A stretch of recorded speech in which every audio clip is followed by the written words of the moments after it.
The road to the White House runs through New Hampshire today. Voters there are heading to the polls for the first in the nation primary. CBS 2's Skylar Henry is live in Manchester with more on what's at stake. Skylar.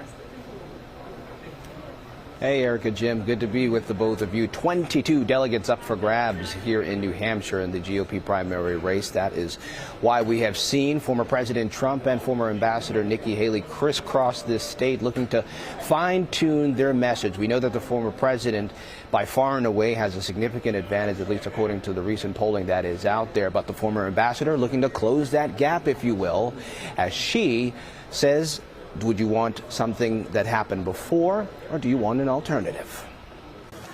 Voters streamed to the polls, casting ballots in the first one-on-one contest in the Republican race. I voted for Trump. I care most about Second Amendment and pretty much staying out of war. With 22 delegates at stake, former President Donald Trump stopped at a Londonderry polling place. He's predicting a big win here in New Hampshire, a week after his Iowa victory. There's never been a movement like this, Make America Great Again, in the history of our country.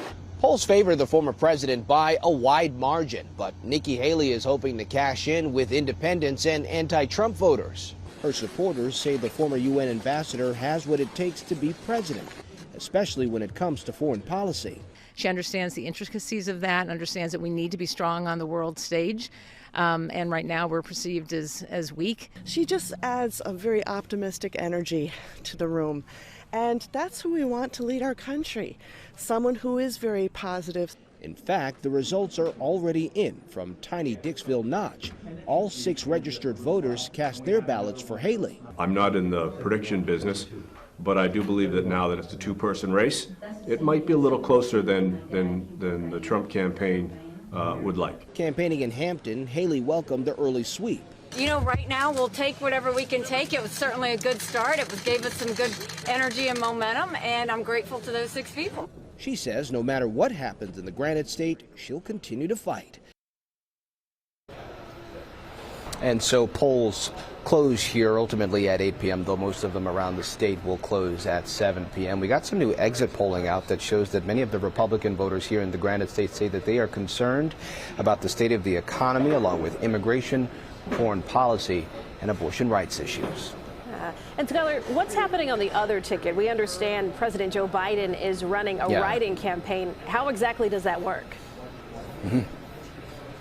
Sure. Well, what the Biden campaign is asking supporters here in New Hampshire to do is to look at the ballot. There's usually a space at the bottom of said ballot and write in Joe Biden or Biden-Harris or Biden-Harris ticket, and ultimately those votes would count towards the president's race.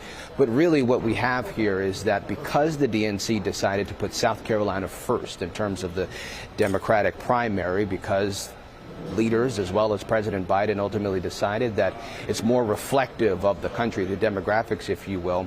The results of this race are moot, if you will, because New Hampshire is not compliant. Still, members of the Biden campaign as well as supporters here want to make sure that their voices are heard. It will be interesting to pay attention to, Jim and Erica, what ultimately happens in terms of these results, because Dean Phillips, the congressman from Minnesota, as well as author Marianne Williamson, they are on the ballot. Democrats say that they are going to be watching these numbers to see if this puts any sort of black eye on the Biden-Harris ticket whatsoever, but they are confident that even without President Biden being on the ticket, he will still prove to be victorious here tonight. Skylar Henry in New Hampshire, thanks so much.